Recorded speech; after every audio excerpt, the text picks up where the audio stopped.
Hello, loves. Let's make this adorable cocomelon smash cake. A smash cake is a cake that people usually get for their child's first birthday. They usually set up a photo shoot in which the cake will sit down and try to smash into the cake. Some kids really love to get into it. Other kids don't like to get messy. I've seen results from both sides, but both are equally adorable. Now, with smash cakes, the thing is they have to be made out of buttercream so that the baby's little hands can squish into the cake.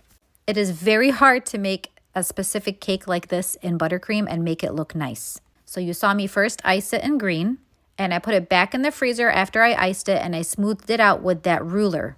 Yes, I just used that ruler specifically for cake. And then each part or each section has to be done separately and then put back in the freezer so that you can take it out and scrape it off to make it look smooth again. For example, the face right over here. So you saw me piping on the cream. I put it back in the freezer after I got it a little bit smooth, and here I am scraping off the cream to give it a smooth consistency again. So since the pink icing is still a little bit firm, I can move on to the next part, which is the stripes of the watermelon. So I stripe on the lines, and then I have to put it back in the freezer for the lines to harden. Then I can scrape them off once more to smooth it out. Now the lines were the hardest to do.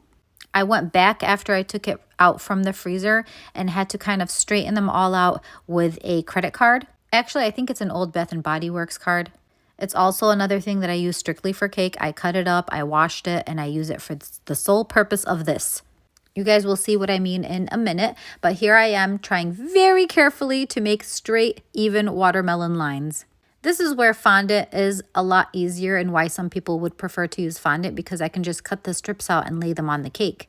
So now I took it back out from the freezer and I'm scraping those lines. As you can see, they are not straight. So I did spend a lot of time basically scraping them off and making them straight again. So that is kind of as close to good as I can get it.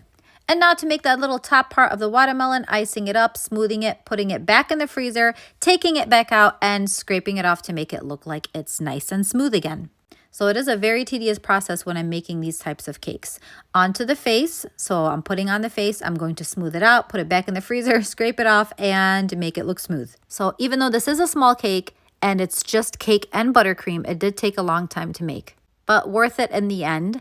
She told me that her son loved it so much and was just reaching out for it when he first saw it. Here is the final product of the smash cake. Thanks so much for watching. I appreciate your support. Please share and subscribe.